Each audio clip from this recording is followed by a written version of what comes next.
नमस्ते विद्यार्थियों, हिंदी साहित्य क्लासेज पोखराम यूट्यूब चैनल पर आप सभी का हार्दिक स्वागत, अभिनंदन। विद्यार्थियों, हिंदी साहित्य कक्षा 12 के विद्यार्थियों के लिए इस वीडियो में हम चर्चा करेंगे संपूर्ण पाठ्यक्रम पर, जिसमें बहुत ही खास और महत्वपूर्ण प्रश्नों पर हम चर्चा करेंगे। मैं आपको बताऊंगा कि कौन कौन से क्वेश्चन आपके कल जो है वो मैं जैसे बताऊंगा वैसे हूबहू आपके प्रश्न पत्र में आएंगे। तो वीडियो के साथ आप बने रहें अंत तक, और चैनल पर नए हैं तो प्लीज़ चैनल को सब्सक्राइब जरूर करें, लाइक कर दीजिए, शेयर कर दीजिए अधिक से अधिक विद्यार्थियों तक, जिससे सभी को इसका बेनिफिट मिले। तो पहला अध्याय है, इसमें अपने जयशंकर प्रसाद कवि द्वारा रचित देवसेना का गीत और कार्नेलिया गीत। तो इसमें जो महत्वपूर्ण प्रश्न है उसमें आपके ये पहला प्रश्न महत्वपूर्ण है कि देवसेना गीत प्रसिद्ध कौन से नाटक से लिया गया? स्कंदगुप्त नाटक से। देवसेना की वेदना का मूल कारण क्या है? स्कंदगुप्त का प्रेम नहीं मिलना। मैं थोड़ा सा जल्दी ही आपको वीडियो इसमें बता रहा हूँ, क्योंकि ज़्यादा समय अधिक वीडियो लंबा नहीं हो जाए। लेकिन आप चैनल पर हैं तो चैनल को लाइक करें, सब्सक्राइब जरूर करें। इसके बाद देखो, देवसेना ने क्या प्रतिज्ञा ली? तो राष्ट्र सेवा की प्रतिज्ञा ली। ये भी क्वेश्चन काफ़ी महत्वपूर्ण है। कार्नेलिया का गीत कहाँ से लिया गया है? चंद्रगुप्त नाटक से लिया गया। तो दोनों गीतों के बारे में ये, और कार्नेलिया कौन थी? तो सिकंदर के सेनापति सेल्यूकस की बेटी थी। ये जो है ना, आप ध्यान रखें। इसके अलावा देखो, इसमें महत्वपूर्ण क्वेश्चन जो है भारत भूमि की गौरवमयी व अरुणीय मध्य देश हमारा, ये भारत देश के बारे में बताया गया है। तो ये इतना महत्वपूर्ण नहीं है। ये क्वेश्चन महत्वपूर्ण है विद्यार्थियों। हेम कुंभले उषा सवेरी में अलंकार कौन सा है? तो रूपक और मानकीकरण दोनों अलंकार है ना। स्वर्ण रूपी कलश यहाँ पर है आपके हेमकुंभ में तो रूपक, और उषा सवेरे खुद उषा को एक स्त्री की तरह तो मानकीकरण अलंकार। इस कारण आशा को बावली क्यों का है? ये क्वेश्चन बहुत महत्वपूर्ण है, इसको आप जरूर पढ़ लें। इसके अलावा ये जो क्वेश्चन है, देवसेना की निराशा के कारणों को लिखिए। तो ये क्वेश्चन आप महत्वपूर्ण है, इसको भी थोड़ा देखें। इसके अलावा इसमें सप्रसंग यदि वह क्या है, तो आप आराम से स्कंदगुप्त नाटक के देवसेना शीर्षक से जयशंकर प्रसाद द्वारा। ये जयशंकर प्रसाद आपके छायावाद के प्रमुख स्तंभ कवि है, और सुंगनी साहू परिवार से इनका संबंध था। व्याख्या और प्रसंग और व्याख्या जो करो, उसके बाद विशेष भी लिखना भूले नहीं। खड़ी बोले हिंदी भाषा की कविता है, अलग अलग अलंकारों का पर इसमें प्रयोग हुआ है, और ये कवि परिचय है। तो जयशंकर प्रसाद का कवि परिचय जरूर याद कर लें, वापी में संभावना है आने की विद्यार्थियों। तो इसमें देखो, आपके 1889 में काशी में इनका जन्म हुआ था, और इनके ये जो है महत्वपूर्ण रचना है, झरना, सुलेर, कामायनी महत्वपूर्ण रचना है, 1935 में लिखी गई थी। अजातशत्रु, चंद्रगुप्त, स्कंदगुप्त, राजश्री वगैरह, दूरस्वामी नाटक है। आप तो ये सब चीज़ें हैं, इनकी याद करें। अगला अध्याय है सूर्यकांत त्रिपाठी निराला, और इनकी दो कविता हैं, गीत गाने दो मुझे और सरोज स्मृति। तो सरोज स्मृति इनकी अपनी पुत्री की याद में है, वो लिखा गया ग्रंथ है, रचना है, जो शौक गीत है हिंदीकार, 1935 में लिखा गया था। स्मृति, सरोज स्मृति, सरोज पुत्री का नाम था। तो इसमें क्या प्रेरणा मिलती है? ये जो क्वेश्चन है वो बहुत ही महत्वपूर्ण है आपके, इसको आप जरूर याद करें। तो इसमें जो है, ये गीत गाने जो क्या प्रेरणा देता है? संघर्ष करने की प्रेरणा, ये महत्वपूर्ण है। किसकी लौ बुझ गई है? पृथ्वी की लौ बुझ गई है। तो ये मैं पूरा रिवीजन इसमें एक तरीके से आपको करवा दूंगा, और आज शाम का और कल सुबह जल्दी उठ के थोड़ा बहुत आप यदि वक्त मिले तो पूरा वक्त है आपके पास है, और ये 30-40 मिनट की वीडियो में आप पूरा जो है सिलेबस विद्यार्थियों इसमें आप कवर कर सकते हो आराम से। लेकिन चैनल पर नए हैं तो सब्सक्राइब जरूर करें, और कमेंट लाइक करना ना भूलें। तो उसके बाद में देखो, इसमें ये प्रश्न महत्वपूर्ण है, भर गया है जहर से संसार खाकर जैसे हार खाकर। तो पंक्तियों, जहर का आशय क्या है? जहर का आशय ईर्ष्या, द्वेषता, घृणा, विषमता है ना। तो ये निराशा, ये जहर है। सरोज स्मृति शौक गीत है, पहले बता दिया मैंने। बहुत सारे क्वेश्चन तो मैं एक प्रश्न के उत्तर में आपको उसके उत्तर आ जाएंगे। इसके अलावा सरोज स्मृति कविता का मुख्य स्वर क्या है? वात्सल्य से भरा एक पिता का विलाप प्रलाप, ये मुख्य स्वर है। सरोज स्मृति कौन थी? निराला की पुत्री है, दिवंगत। गीत गाने दो कविता का केंद्रीय भाव, संघर्ष करना, इसका केंद्रीय भाव है। तो ये क्वेश्चन थोड़ा पढ़ लेना। ठग ठाकुरों से कवि का आशय क्या है? बहुत ही तो पूंजीपति और शोषक धनाढ़ी वर्ग के लोग जो दूसरों का शोषण करते हैं, उसकी तरफ संकेत है। तो बहुत ही अच्छा प्रश्न है। आकाश बदल कर बना मई, आपका मई और आकाश शब्द किसके लिए आया है? तो यहाँ पर देखो आपके दोनों पुत्री और पुत्री के लिए आया है। पत्नी के समान लगने पर यहाँ आकाश स्वर्गीय पत्नी के लिए और सरोज के लिए मई शब्द का प्रयोग हुआ है। तो ये दोनों बहुत महत्वपूर्ण शब्द है और प्रश्न आया हुआ भी है। इसके अलावा इसमें और अन्य क्वेश्चन जो भी होगा, भाग्यहीन तू मेरी संबल रही, ये एक अच्छा है, इसको पिता जो मान रहे हैं सरोज को, तो ये आपसे प्रसंग व्याख्या भी इसकी याद कर लें। यहाँ पर आपको लिखने का तरीका ध्यान रखना है कि प्रसंग ऐसे लिखना है, फिर नीचे व्याख्या लिखनी है, उसके बाद अंत में विशेष लिखना है।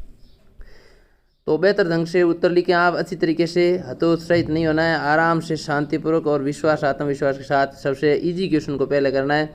2 लाइनें छोड़नी प्रत्येक उत्तर के बाद में, और फिर अगला क्वेश्चन संख्या लगा करके, प्रश्न पूरा नहीं लिखना है। यहाँ सूर्यकांत त्रिपाठी निराला का 1898 मेदिनीपुर जिले के महिषादल गांव में जन्म बताया गया है और निराला छायावाद के प्रवर्तक कवि है, मुक्त छंद के प्रवर्तक माने जाते हैं ये।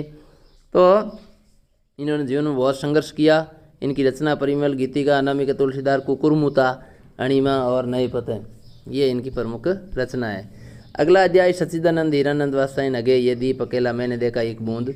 तो दीपक और पंक्ति किसके प्रतीक है? दीपक व्यक्ति का और पंक्ति समाज का। सागर और बूंद किसके प्रतीक हैं? बहुत महत्वपूर्ण प्रश्न है दोनों। तो विद्यार्थियों, सागर जो है वो परमात्मा का और बूंद आत्मा का, या हाँ आत्मा का प्रतीक है। ये दीप अकेला किस संग्रह से लिया गया है? बावरा अहेरी काव्य संग्रह से लिया गया। तो अकेले व्यक्ति का कोई महत्व नहीं होता, यही बात यहाँ पर बताई गई है। मैंने देखा एक बूंद, कविता में कवि बूंद के परिप्रेक्ष्य में किसकी बात कर रहा है? तो बूंद का तात्पर्य है क्षणभंगुरता की। एक दीप अलग संदेश क्या है भाई? संदेश ये है, इसमें विद्यार्थियों की व्यक्तिगत सत्ता को सामाजिक सत्ता से जोड़ना, यानी अकेला कुछ नहीं कर सकता, साथ मिल करके दोनों का उपयोग हो सकता है, ये इसमें आपके बताना है। इसके अलावा आपको जो है क्वेश्चन इसमें याद करने हैं वो है, इसमें कोई महत्वपूर्ण है नहीं। तो ये क्वेश्चन अब आगे का कवि परिचय थोड़ा पढ़ लेते हैं। पूरा नाम इनका कई बार पूछ लिया जाता है और इस बार ऐसे छोटे छोटे क्वेश्चन आ रहे हैं, तो इनका नाम आप याद कर लें। सच्चिदानंद हीरानंद वात्स्यायन अगे, वात्स्यायन ध्यान रखें, आदत है आदर्श है। 7 मार्च 1911 ईस्वी कुशीनगर उत्तर प्रदेश में इनका जन्म हुआ। जेल भी जाना पड़ा। कहानी, उपन्यास, निबंध इन्होंने लिखे खूब, और आगे प्रयोगवाद के जनक भी है जो 1943 में इन्होंने शुरू किया। ये इनकी रचना हरिघास पर क्षणभर, भग्नदूत, चिंता, इंद्रधनुष, देवांगन के पार द्वार, कितनी नावों में कितनी बार, और इनकी आत्मकथा 4 खंडों में। ये सब शेखर एक जीवनी, अपने अपने जन्मी नदी के दीप, अरे यावर यावर रहेगा याद, एक बूंद शेष उछली, ये त्रिशंकु, आत्मनिपद ये का निबंध है, और विपतगा कोटरी बार, शरणार्थी, ये तेरे प्रतिरूप, ये कहानी संग्रह। तो विद्यार्थियों, इस प्रकार ये अज्ञे जी का पाठ पूरा हुआ। अब अगला अध्याय है आपके पद्य में केदारनाथ सिंह, इनकी 2 कविता, एक तो बनारस और दूसरी है दिशा कविता। तो विद्यार्थियों, बनारस जो शहर है उसकी विशेषता बताई गई है। बनारस कविता में कविता का बताया गया कि शहर का जीवन और वहाँ की जीवन का समाज कैसे है चलता है, किस प्रकार वहाँ कार्य होते हैं, ये चीज़ें हैं। तो धीरे धीरे काम होते हैं, धीरे धीरे लोग चलते हैं। बनारस में ऋतु कौन सी, ये ध्यान रखें, बसंत ऋतु का वर्णन है। और खड़ाऊ किसकी है? तुलसीदास जी की है। खड़ाऊ का मतलब जूते चंपलें। और दिशा कविता का मूल आधार क्या है? बाल मनोविज्ञान पर आधारित है ये कविता, तो ये मूल आधार है। बच्चों ने किस दिशा में पतंग को बताया? जिस दिशा में हिमालय। तो इसका ये ऐसे प्रश्न है। अब ये प्रश्न बहुत महत्वपूर्ण है। बसंत कटोरा खाली कटोरा में बसंत का उतरना, क्या अभिप्राय है? कि भी चहल पहल होती है, चारों तरफ सांस्कृतिक त्योहार आ जाते हैं, तो भिखारियों को भीख मिलना शुरू हो जाती है, और वही इसका अर्थ है। तो ये आप याद कर लें, बहुत ही अच्छा है। पूर्णता और रिक्तता से क्या तात्पर्य है? ये भी है, यानी खत्म होना, और जो है वो दाह संस्कार कर देना लोगों का, तो और लोगों के मन में उल्लास होना, वो पूर्णता है। मर जाना, खत्म होना, तो वो रिक्तता है। तो ये आपको बताना है। इसके अलावा ये पंक्तियाँ थोड़ी सी देख लेना। एक टांग पर खड़ा है ये शेर, वैसे कम संभावना इसकी, लेकिन फिर भी देख लेना। तो ये था महत्वपूर्ण, इसमें महत्वपूर्ण प्रश्न जो मैंने थे वो आपको बता दिए। और केदारनाथ सिंह का काव्य परिचय तो कम संभावना है, फिर भी देख लेते हैं। 7 जुलाई 1930 को उत्तर प्रदेश के बलिया चकिया गांव में इनका जन्म हुआ, और भी धर्मी कवि माने जाते हैं। इनकी जो रचना है, कई पुरस्कार इनको मिले। अकाल में साहित्य अकादमी पुरस्कार इनको मिला हुआ है, ये इनकी रचना है। अभी बिल्कुल अभी ज़मीन पकड़ी, यहाँ से देखो अकाल में सार्स, कब्रिस्तान में पंचायत, मेरे समय के लोग, कल्पना, छायावाद, हिंदी कविता में विधान। ये अब देखो अगला अध्याय है विद्यार्थियों विष्णु खरे। इनकी 2 कविता है अपने पाठ्यक्रम में, एक कम और दूसरी है सत्य। तो कवि के अनुसार अमीर लोगों ने अमीर बनने के लिए क्या किया? तो उन्होंने बेईमानी की और स्वाभिमान को बेच दिया, भ्रष्ट तरीका अपनाया। इसके अलावा आपको इसमें और क्वेश्चन है, वो है तीसरा, कवि ने लोगों को आत्मनिर्भर, मालामाल, गतिशील होते देखा है। तो होते देखा है कवि ने सन 1947 के बाद, आज़ादी के बाद। कब देखा ये? कवि ने खुद को लाचार, कामचोर, धोखेबाज क्यों कहा? क्योंकि उसको, कवि को पता है कि कौन बेईमान है और कौन ईमानदार है, फिर भी वह ये सब जानकर भी कुछ नहीं कर पाता है। तो कवि कुछ नहीं कर पाता, इसीलिए लाचार, कामचोर और धोखेबाज का है। सत्य कभी दिखता है, कभी ओझल होता है, क्या अर्थ है भाई? ये बहुत महत्वपूर्ण प्रश्न है, क्योंकि सत्य हमेशा परीक्षा लेता है, इसलिए कभी गाय बता कभी दिखता है ना। सत्य जो परीक्षा लेता है, कड़े इम्तिहान देने पड़ते हैं, सत्य के पीछे भागना पड़ता है, जैसे विदुर जी के पीछे युधिष्ठिर भागे थे। तो युधिष्ठिर के पुकारने पर विदुर कहाँ चले गए? घने जंगल में चले गए। इसके अलावा देखो विदुर और युधिष्ठिर किसके प्रतीक हैं? विदुर सत्य का, युधिष्ठिर भक्ति के प्रतीक है। तो यहाँ पर भ्रष्ट, बेईमान और चालाक, धोखेबाज, स्वार्थी मनुष्यों पर व्यंग्य किया गया है एक कम कविता में। और सत्य में वो सत्य की पकड़ पर बताया, सत्य कैसे प्राप्त होता है। तो सत्य को प्राप्त करने के लिए हमें संघर्ष करना पड़ता है, लगातार उसके पीछे भागना पड़ता है, तब जाकर सत्य की प्राप्ति होती है। यहाँ पर ये प्रश्न भी है जो उत्तर पहले ही आ गया है इसका, ये इसको भी याद कर लें आप। और सत्य का दिखना और ओझल गायब होना, ये इसका बड़े रूप में है, तो यहाँ पर इसको आराम से आप पढ़ सकते हैं विस्तार से। ये छोटे और बड़े दोनों रूप में प्रश्न पूछा जा सकता है। अगला देखो सह प्रसंग व्याख्या में आप यदि पूछें तो प्रसंग ऐसे लिखना, व्याख्या अलग से लिखना, और अंडरलाइन फिर आपको विशेष में जो है वो लिखना, खड़ी बोली हिंदी भाषा में है, और 1-2 लाइन विशेष तौर से लिख सकते हैं। अगला अध्याय विद्यार्थियों तुलसीदास। आपको कुछ समझ में नहीं आया कमेंट करके पूछ सकते हैं, और लाइक ज़रूर करें यदि वीडियो अच्छा लगा तो। उसके बाद देखो तुलसी द्वारा रचित राम भरत प्रेम किस काव्य से लिया गया? तो रामचरितमानस के अयोध्या कांड से लिया गया। ये आप इसको याद कर लें। कौशल्या की तुलना किससे की है? तो वियोगी दुखी मोरनी से की गई है ना। तो इसमें उपमा अलंकार भी है। और इसके अलावा देखो क्या लगाया सीने से? तो राम की जूतियाँ या पन्हैया। खेलते समय भरत जब हारने होते तो राम क्या करते थे? उनको हारते हुए भी जिता देते थे। तो ये था भाई भरत और राम का प्रेम। और इसके अलावा देखो जो है माता कौशल्या कि राम को क्या कहकर बुलाती थी? क्या कहकर बुला रही है? तो घोड़ों की दवाई देती है, कहती कि जिन घोड़ों को तुम प्यार से पुचकार देते सिर्फ एक बार उन्हें देखने आ जाओ। इसके अलावा क्या क्या देखती है? जूतों और धनुष बाणों को देख करके स्मरण करती है। इसमें कौन सा अलंकार है? रही चित्र शक्की सी पंक्ति में तो उपमा अलंकार है, वो मोरनी वाला दोनों में उपमा अलंकार है। तो इन दोनों को देख लेना आप। इसके अलावा देखो मही शकल अनरत कर मूला, भरत खुद को दोषी मान रहे हैं, तो इसमें भरत के विचारों को लिखना है आपको कि माता कैकेयी ने जिस तरीके से वचन मांगे अपने पुत्र के लिए उन्होंने जो है वो 14 वर्ष वनवास मांगा राम के लिए, और खुद को गद्दी पर या राजगद्दी पर बैठने के लिए। राघव एक बार फिर आओ, ये महत्वपूर्ण है, इसको आप पढ़ लेना। स्वयं प्रसंग व्याख्या में तुलसीदास की गीतावली से ली गई है, और पाठ्य पुस्तक में अंतरा पाठ पुस्तक से लिया गया। तो यहाँ पर जो है वो ये प्रसंग है, व्याख्या है, आपको याद करनी है। भाषा ब्रज है, इसमें ब्रज भाषा कहाँ में ली गई? माधुरी गुण है, तो ये चीज़ें ध्यान रखनी है। उत्प्रेक्षा अलंकार, मनो आने के कारण उत्प्रेक्षा मनो मानो जनो जानो, ये तो ये ब्रज भाषा में लिखा गया। तुलसीदास जी कवि परिचय सबको आता ही है, आपको फिर भी देख लें। 1532 उत्तर प्रदेश के जिला बांदा राजापुर गांव, अबूद नक्षत्र में आत्माराम और उलसी माता पिता, गुरु नरहरिदास रत्नावली पत्नी, राम भक्ति शाखा के सगुण काव्य धारा के भक्ति काल के प्रमुख माने गिने चुने कवि, अवधि ब्रज भाषा दोनों पर एकाधिकार, 12 प्रमाणिक ग्रंथ जिसमें प्रमुख ये आपके कुछ दिए हुए हैं। अगला है विद्यापति। तो विद्यापति पाठ से किस कवि के पदावली प्रथम ग्रंथ? तो यह कोई खास नहीं है। वीर में राधा का शरीर किसके समान क्षीण होता जा रहा है? तो चतुर्दशी के चंद्रमा के समान। ये प्रश्न महत्वपूर्ण है। नायक नायिका कौन है? कृष्ण और राधा। ये तो वैसे भी पूछा नहीं जाएगा इस प्रकार का। और इसके अलावा देखो आपके जो है इसमें अन्य राधा को जीवन पर किससे तृप्ति नहीं हुई? तो कृष्ण प्रेम से तृप्ति नहीं हुई। इसके अलावा आपके कवि विद्यापति ने 30 पद में किस ऋतु का वर्णन किया है, तो यहाँ पर विद्यार्थियों बसंत ऋतु का वर्णन किया है। और राजा शिव सिंह रमन पर मुग्ध हो रहे हैं लक्ष्मणा देवी। और ये जो कि उसने विद्यापति की भाषा मैथिली है, मैथिली भाषा में रचित है।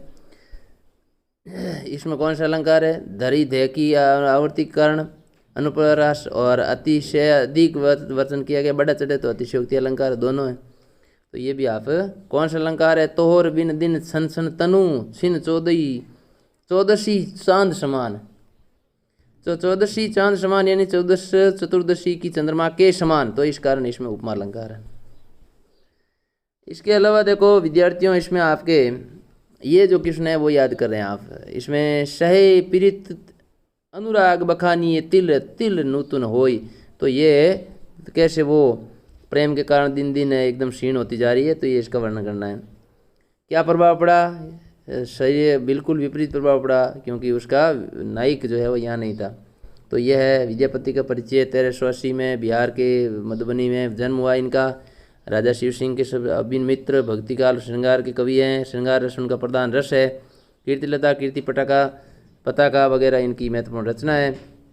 प्रियतमा के दुख के क्या कारण थे, ये महत्वपूर्ण प्रश्न, इसको आप थोड़ा सा देख लेना कि प्रियतम है नहीं, सावन का महीना लग गया है और बारिश हो रही है, तो इस वजह से ये है। तो अब अगला अध्याय विद्यार्थियों, कैसे विद्यार्थी चैनल पर आप सब्सक्राइब नए हैं तो चैनल को सब्सक्राइब अवश्य करें और एक कमेंट एक लाइक जरूर करें आप। केशवदास ने सरस्वती वंदना पंचवटी का वर्णन, तो केशवदास में सरस्वती वंदना है, पंचवटी वर्णन है और अंगद है। सभी का सारांश आपको ध्यान में रखना है और ये सारांश आप शायद इन प्रश्नों को पढ़ोगे तो आराम से पूरा जो पाठ है, अध्याय है, वो समझ में आ जाएगा। केशवदास किस काल के? रीतिकाल के। सरस्वती के अवर्णनीय बताया गया है। क्यों बताया गया है? और ये भी आपको पता है कि जब ब्रह्मा विष्णु महेश ही नहीं कर सके तो मैं कैसे कर सकता हूँ। भगवान शिव की तरह मुक्ति कौन देता है? तो पंचवटी देती है, तो ये भी है। और इसके अलावा पंचवटी क्या है? वनवास के समय राम जी ने जहाँ रहने की जगह बनाई, धार्मिक तीर्थ स्थान है। अंगद कौन था? किष्किंधा के राजा पुत्र, बाली का पुत्र, सुग्रीव का भतीजा। ये भी कई बार पूछ लिया जाता है ऐसे क्वेश्चन, तो आप थोड़ा पढ़ लें इनको। उदारता का वर्णन क्यों नहीं कर सकते? ये अभी हमने पढ़ लिया। भाई सभी देवता नहीं कर सकते तो एक मुख का मनुष्य कैसे कर सकता भला उसका उनका वर्णन सरस्वती का। सौ और नाचती मुक्ति नटी, चारों ओर मुक्ति नाचती है, धुन गुण धुर जटी वन पंचवटी।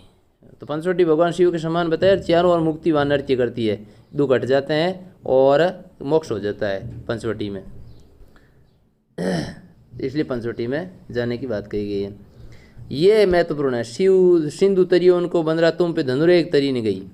तो ये जो से प्रसंग वाक्य है अंगद रावण संवाद वाला रामचंद्रिका से लिया गया, रामचंद्र चंद्रिका से केशवदास द्वारा रचित है। तो इसमें आपको ये सब कुछ लिखना है कि किस प्रकार अंगद गए वहाँ पर, हनुमान जी वहाँ पहुँच के आग लगाई, बाद लंका को जला दिया पूरी, और लक्ष्मण के द्वारा खींची गई, रावण से एक रेखा पार नहीं हो सकी। तो ये चीज़ें हैं ना वो इसमें है पूरी, आप पढ़ लेना आराम से प्रसंग और वाक्य में। और भाषा बरज है तुलसीदास जी की तरह यहाँ पर भी, है ना। और जरी जरी में यमक अलंकार है, जरी यानी सोने चांदी से जड़ी हुई हीरे मोती, और जरी यानी जलना, तो इसलिए यमक अलंकार है। तेलनी तुलनी में तो आप छेक अनुप्रास है, ये वर्णों के आधार पर है। साहित्य परिचय है ना तुलसीदास केशवदास जी का कम ही संभावना है। 1555 में इनका जन्म हुआ। पिता का नाम काशीराम, इंद्रजीत सिंह और वीर सिंह देव के आश्रितदाता कवि। तो ये कई बार ऐसे भी पूछ लेते हैं किसके आश्रितदाता थे, तो इसकी भी संभावना है पूरी आने की।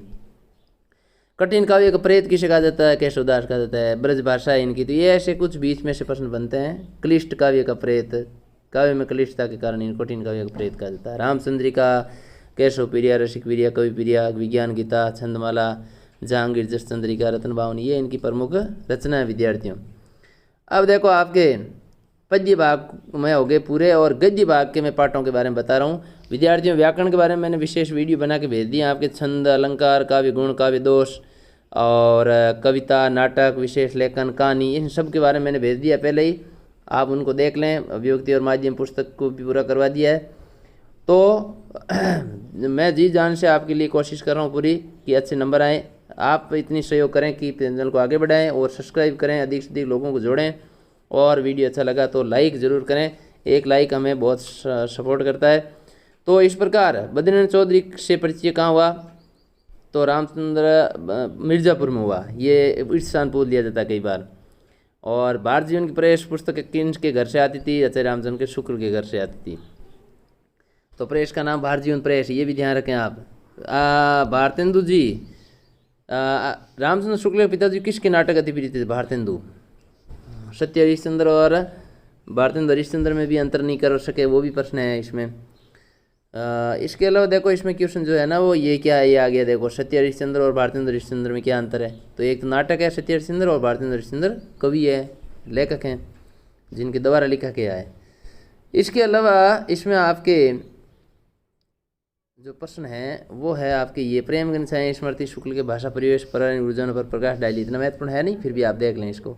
कौन कौन कवि थे ये महत्वपूर्ण है। समवयस्क की हिंदी मंडलियों में कौन कौन थे? तो आचार्य रामचंद्र शुक्ल के अलावा श्री युक्त काशी प्रसाद जायसवाल, है ना, बाबू भगवान दास जी हालना, पंडित बद्रीनारायण गौड़ और उमाशंकर द्विवेदी, ये इनके प्रमुख साहित्य कवि थे। आचार्य रामचंद्र शुक्ल कवि परिचय भी पूछा जा सकता है। तो ये उच्च कोटि के आलोचक, निबंधकार, साहित्य चिंतक, इतिहास लेखक, इतिहासकार हैं। और खड़ी बोली हिंदी भाषा शुद्ध परिष्कृत मुहावरेदार भाषाओं में इन्होंने काव्य रचना की थी। इनकी देखो गद्य शैली विवेचनात्मक है, इन विवेचन किया इन्होंने विशेष तौर से। इनकी रचना आप देख लें, चिंतामणि, रसमीमांसा, हिंदी साहित्य का इतिहास, तुलसीदास, सूरदास त्रिवेणी, जायसी ग्रंथावली, भरमर की सार, काशी नागनी प्रचारणी पत्रिका, 11 वर्ष का समय, ये इनका कहानी है। आनंद एवं कादम्बिनी पत्रिका है। तो ये है, आप इस प्रकार इसको याद कर लें। व्यक्तित्व के पहलू पूछे जा सकते हैं। प्रेमगंज की छाया स्मृति में लेखक चौधरी साहब के व्यक्तित्व, तो हिंदुस्तानी रईस, भारतेंदु मंडल के कवि, अपूर्व वचन भंगिमा, मनोरंजन स्वभाव के, हास्य व्यंग्य कवि, ये आप हास्य प्रवृत्ति के, व्यंग्य कवि नहीं, हास्य प्रवृत्ति के जो है वो कवि थे। अगला अध्याय है सुमिरन के मन के। तो इसमें ढेले चुन लो से तात्पर्य क्या है? ये एक रिवाज है जिसमें विभिन्न प्रकार मिट्टी के ढेलों को चुनकर पत्नी का चयन, ये ध्यान रखें, पत्नी का चयन, पति का चयन नहीं, पत्नी का चयन होता था, जिसमें योग्यता को तिलांजलि दी जाती थी, तो जो गलत था। और ढेले चुन लो वृत्तांत कहाँ से लिया गया है? दुर्बल बंधु नाटक से, सत्य हरिश्चंद्र जी के। घड़ी के सिद्धांत किस पर व्यंग्य? धर्म उपदेशों को, धर्म के ठेकेदारों पर। शेक्सपियर का कौन सा नाटक है? मर्चेंट ऑफ वेनिस है। 3 गृह सूत्रों के नाम, तो ये तो आपके वैसे आश्वलायन है, भारद्वाज है और गोतिल, ये तो याद कर लें थोड़ा सा। उदाहरण क्यों दिया गया? धर्म का ऋषि, तो ये अलग अलग घड़ी के माध्यम से बताया गया है। ढेले चुन लो कानली का संदेश किया है? भाई ऐसे रूढ़ियों और अंधविश्वासों का विरोध करना चाहिए हमें। जीवन संगनी का चुनाव आँख कान से देख करके करना चाहिए, योग्यता को परख करके, ढेलों के आधार पर नहीं। अनाड़ी के हाथ में चाहे घड़ी मत दो, पर घड़ी साज को इम्तिहान पास करके है तो उसे देखना। इसका तात्पर्य क्या है? इसका तात्पर्य है कि धर्म के बारे में जो जानना चाहता है, रुचि रखता है, उसको जानने का हक है, उसको बताना चाहिए, उसकी जिज्ञासा शांत करनी चाहिए, उसे अवसर मिलना चाहिए जानने का, ये है इसका अर्थ। इसके अलावा देखो ये पत्रिकाओं के नाम है कुछ इनके, ये भी आप याद कर लें थोड़े से। इसके बाद में देखो बालक बच गया निबंध की मूल संवेदना क्या है? तो रटने की प्रवृत्ति को नष्ट करना और उम्र के अनुसार शिक्षा ग्रहण करना या करवाना, ये इसका है। लाद नहीं, शिक्षा थोपनी नहीं चाहिए, यही इसका। शिक्षा के बीज उसके हृदय के अंदर रुचि से उत्पन्न करना चाहिए, ये इसका संदेश है। अगला अध्याय है कच्चा चीटा, ब्रजमोहन व्यास का लिखा हुआ है। और ब्रजमोहन व्यास ने पुरातत्व सामग्री का संरक्षण किसके लिए किया था? प्रयाग संग्रह के लिए, प्रयाग संग्रहालय के लिए किया था। तो ब्रजमोहन व्यास द्वारा कच्चा चीटा में उन्होंने अपनी जीवन के बारे में बताया। विशाल भवन का उद्घाटन नेहरू जी के द्वारा, तो ये किसने ऐसे हैं जो आने की पूरी संभावना है। सतीश चंद्र काला को क्या बताया गया? दायित्व सौंपा बाद में, अंत में। मैं तो सुवर्ण के पीछे सूर्य, कौन? खुद ब्रजमोहन व्यास ही कह रहे हैं। मूर्ति कितने रुपए में ली? बुढ़िया से 2 रुपये में। कैसा और कौशाम्बी और पेशवा नगर क्यों प्रसिद्ध है? तो कर्म से याद करना, यानी कौशाम्बी तो है बौद्ध धर्म से और पेशवा है जैन धर्म से, तो ये ध्यान रखना, आप कन्फ्यूज नहीं हो जाए। कच्चा चीटा आत्मकथा है, खुद की लिखी हुई है, खुद के बारे में है। पेशवा की प्रसिद्धि का कारण क्या? जैन तीर्थ है, ये क्वेश्चन आ चुका है, इसको आप याद कर लें विद्यार्थियों अच्छी तरह से। जो मैं बता रहा हूँ ना उन्हीं के आसपास और वही क्वेश्चन आएंगे। और ये 2 रुपये के प्राप्त बोधिसत्व की मूर्ति 10,000 रुपये क्यों न्यौछावर किए जा रहे थे? क्योंकि वो सबसे प्राचीनतम मूर्ति थी, है ना, इसी वजह से। पद स्थल पर उत्कीर्ण सबसे प्राचीन मूर्ति थी, इस वजह से ये था। ब्रजमोहन व्यास का कवि परिचय कमी संभावना है। अरुण के पीछे सूर्य था, ये तो आप पहले ही आ गया है। खुद के बारे में उन्होंने बताया, तो ये पढ़ लेना। अगला पार्ट है समधिया कहानी, और यह है लिखी हुई फणीश्वरनाथ रेणु। समधिया का अर्थ क्या है? संदेश भेजने वाला, ले जाने वाला, जो हूबहू उसी विचार के साथ प्रस्तुत करता है। तो इस प्रकार इसमें समधिया किस विद्या की कहानी है? आंचलिक कहानी है, ये भी आप ध्यान रखें, और मानवीय संवेदना पर आधारित है। क्या क्या भेजा था ये तो महत्वपूर्ण नहीं है। समधिया को क्या समझते थे? गलत धारणा थी गांव के लोगों की समधिया के प्रति। समधिया पाठ में समधिया का नाम क्या है ये ध्यान है, हरगोविंद। हरगोविंद। फणीश्वर नेत्रा रेणु का जन्म 1921 में अरहोई हिंगना जिला बिहार, पूर्णिया बिहार में हुआ था, बिहार राज्य में। बड़ू बहू के मायके गया था। हरगोविंद का अचरज क्यों हुआ? क्योंकि उसे आश्चर्य हुआ कि हाथ डागर खुल गए हैं, तो फिर मुझे क्यों बुलाया गया। हरगोविंद समधिया कहाँ का रहने वाला था? जलालगढ़ का रहने वाला था। और फिर आपके देखो, इसके अलावा और भी किसने बड़ी बवरिया का संवाद हरगोविंद क्यों नहीं सुना सका? तो ये उसकी दशा देख करके कि गांव की बहू है और इस प्रकार यदि सुनाएंगे तो अच्छा नहीं लगेगा। इस प्रकार मेला अंचल प्रति परिगता, ये इनके उपन्यास हैं जो कई बार पूछे भी जाते हैं। मेला अंचल 1954 में लिखा गया था। इसके अलावा देखो आपके इसमें एक प्रश्न ये थोड़ा सा देख लें आप, जरूर महत्वपूर्ण है। बड़ी बवरिया का संदेश देने में हरगोविंद ने क्या क्या शारीरिक मानसिक कष्ट है, क्यों? पाठ के आधार पर उत्तर दीजिए, और खुद के मन के विचार भी आ सकते हैं, तो ये आप पढ़ लें। अब लघु कथा अजगर वजाहत की है। शेर, पहचान, चार हाथ और साझा, जो सभी अलग अलग प्रतीक हैं। चार हाथ कथा किस व्यवस्था को उजागर करती है? चार हाथ मजदूरी, पूंजीवादी व्यवस्था मजदूरों के शोषण को व्यक्त करती है। काम तो मजदूरी दो हाथों की और काम चार हाथों। साझा में हाथी और किसान, साझा है तो हाथी धनाढ़ियर शक्तिशाली लोगों का प्रतीक है। इस प्रकार बहरी, गूंगी, अंधी प्रजा किसको पसंद है? राजा को पसंद है। हाथी ने किसा, साझा में किस खेती की? गन्ने की खेती की। तो ये चीज़ें हैं ना, वो आप ध्यान रखें। साझा कहानी का अर्थ क्या है? कि भी पूंजीपति लोग कमज़ोर लोगों पर नज़र रखते हैं, उनका शोषण करते हैं। शेर का पात्र कहानी में किसकी ओर इशारा करती है? सत्ता की ओर इशारा करती है, कि अपने आप को शेर समझते हैं। इसके अलावा देखो विद्यार्थियों, इसमें आंख बंदने के पीछे करने राजा का मकसद किया था? शोषण, अराजकता और अन्य जो कुछ भी गलत हो रहा है घटित, उसको देखा नहीं जा सके, इसलिए आंखें बंद करवा दी। इसके अन्य आपको कुछ और प्रश्न इसमें मैं आप बता देता हूँ जो आपके हैं, तो वो इतने कोई खास है नहीं। ये था, इतने प्रश्न पढ़ लेना, इस पार्ट में से आपको पूरा अध्याय समझ में आ जाएगा।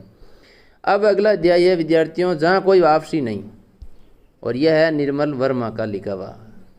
ये भी निर्मल वर्मा का लिखा हुआ अध्याय बहुत महत्वपूर्ण है। तो जहाँ पर एक जगह से लोग चले जाते हैं, विस्थापित हो जाते हैं, तो वापस आना। सिंगरौली के जंगल प्रकृति संपदा से इतने घने और विस्तृत थे जहाँ कोई आने जाने का जोखिम नहीं उठाता था। तो काला पानी क्या बताया? ये बताया जंगल को। जहाँ कोई वापसी नहीं, पाठ के लेखक कौन है? तो इसमें आपके निर्मल वर्मा है ही। आधुनिक भारत, ये तो महत्वपूर्ण नहीं है। आधुनिक भारत के नए शरणार्थी किनको कहा गया? ये बहुत महत्वपूर्ण प्रश्न है। जो मैंने टिक लगाए राइट कर रहा हूँ, उनको आप याद कर लेना। आधुनिक भारत के नए शरणार्थी नवो गांव क्षेत्र से विस्थापित लोगों को कहा गया है।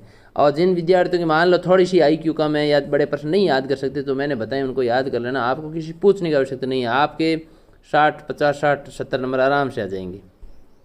और वैसे तो इससे बाहर शायद ही कुछ जाएगा, लगभग 90% आपके इसमें से आ जाएंगे। तो सिंगरौली यात्रा वृत्तांत जहाँ कोई है, जहाँ कोई वापसी नहीं में यात्रा वृत्तांत है। ये धुंध से, उड़ती धुंध से लिया गया है, ये भी ध्यान रखें। पर्यावरण पर आधारित है, और इसमें बताया किस प्रकार औद्योगिकरण के कारण लोगों को वहाँ से स्थापित किया जाता है, फिर वो वापस वहाँ उस जगह पर नहीं जा सकते। तो ये प्रश्न एक है। मूल संवेदना इसकी आप ज़रूर याद कर लें।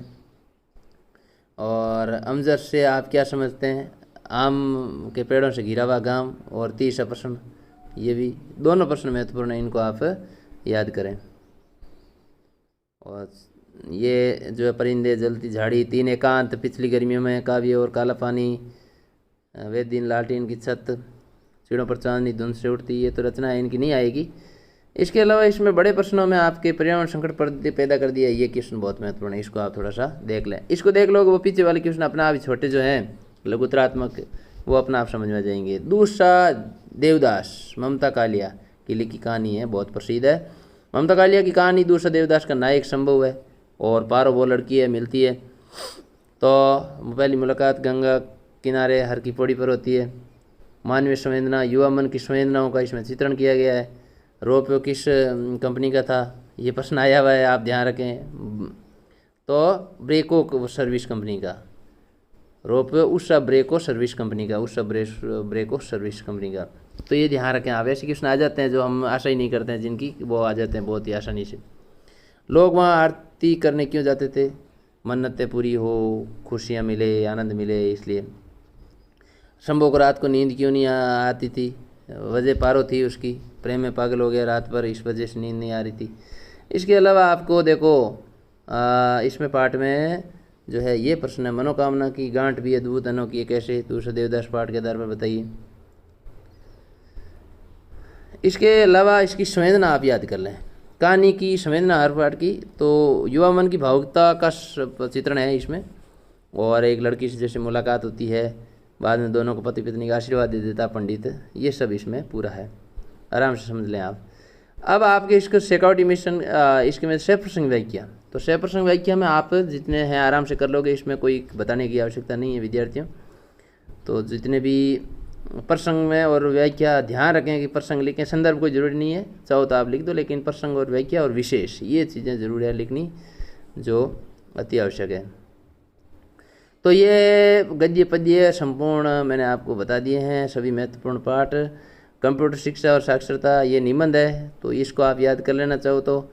इसके अलावा निबंध में आपके ये कंप्यूटर साक्षरता पूरा निबंध है यहाँ पर बताए हुए हैं।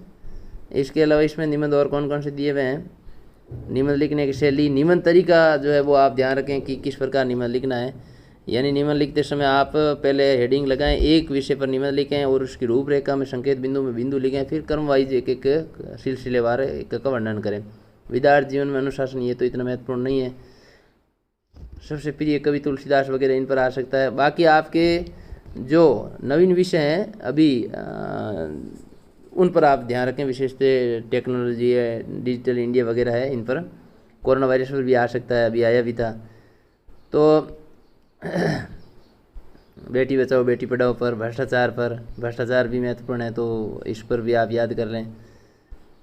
अब इसमें ये एक दिया हुआ है, पेपर भी पूरा दिया हुआ है, इसको भी आप पढ़ सकते हो। इस प्रकार के ऐसे क्वेश्चन आएंगे आपके, आराम से इसको गद्यांश पद्यांश को पढ़ करके उत्तर देना है, उसमें बिल्कुल भी घबराना नहीं है। जातीय श्रेष्ठ कवि तुलसीदास ही है, तो ये इसको आप आराम से पढ़ सकते हो।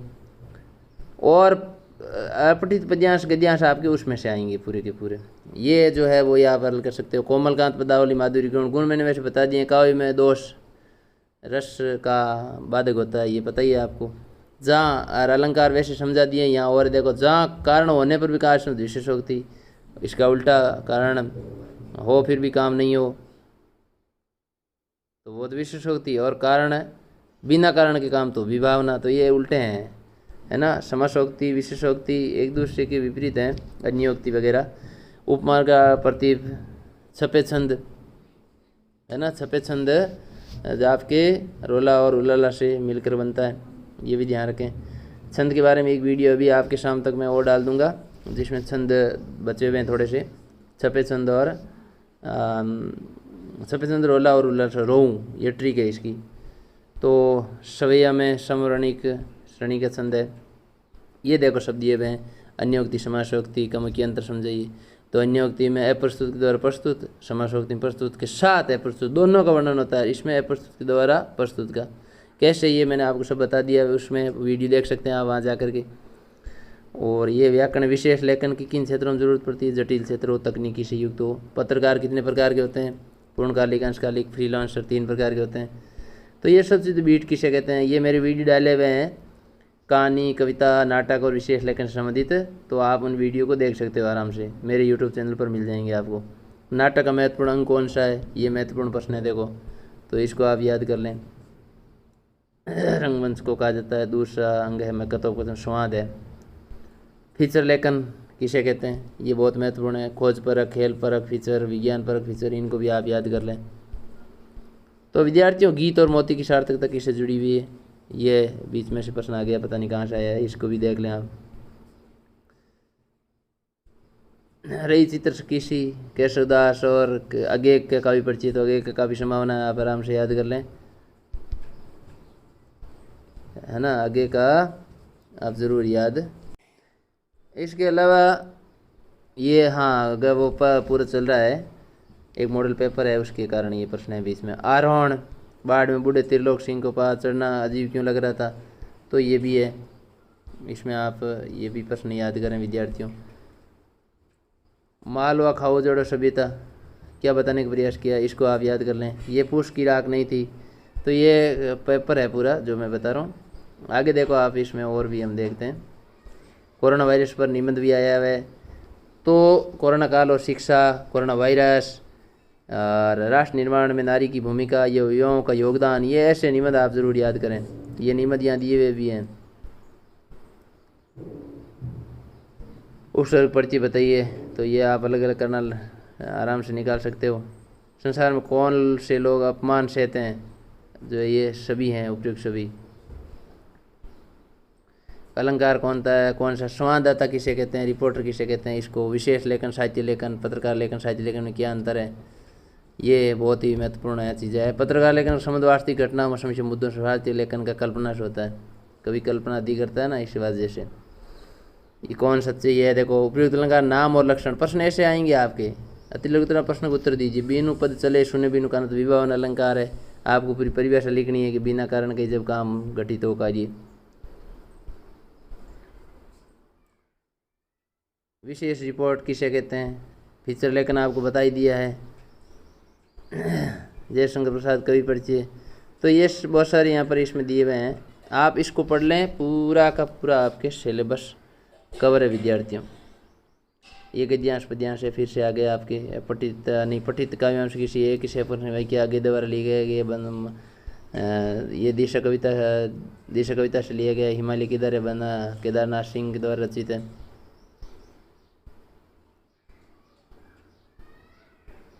पठित गद्यांशों के प्रसंग भाई किया, आराम से आप उसको पढ़ करके उत्तर देने हैं। बेटी बचाओ बेटी पढ़ाओ निबंध है, तो ये भी महत्वपूर्ण निबंध मैंने जो आपको बताए हैं, उन निबंधों को आप ज़रूर याद कर लें। अब देखो सूरदास की झोंपड़ी, तो यहाँ पर देखो ये प्रश्न मैं कुछ इसमें बता देता हूँ। चूल्हा ठंडा किया होता तो दुश्मनों का कलेजा कैसे ठंडे होता, है ना। सूरदास की झोंपड़ी आग लगी थी, बजरंगी और जगदीश ने सूरदास से पूछा आग कैसे लगी, चूल्हा ठंडा किया था या नहीं।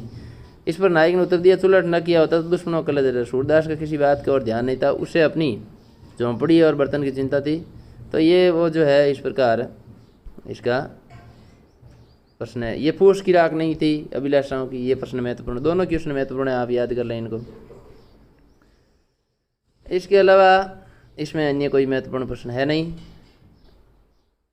आरोहण पाठ में संजीव जो पर्वतारोहण होता है, कठिन कार्य है बहुत, और किस प्रकार लोगों का जीवन है वो बहुत कठिनता से होता है, सब सुविधाएं उनको नहीं मिलती है वहाँ पर, तो ये इससे संबंधित है। तो पर्वतारोहण संस्थान से क्या आशय है, चढ़ने की कला और वहाँ पर उनके पास औजार वगैरह होते हैं, तो ये चीज़ें आपको लिखनी है उसमें।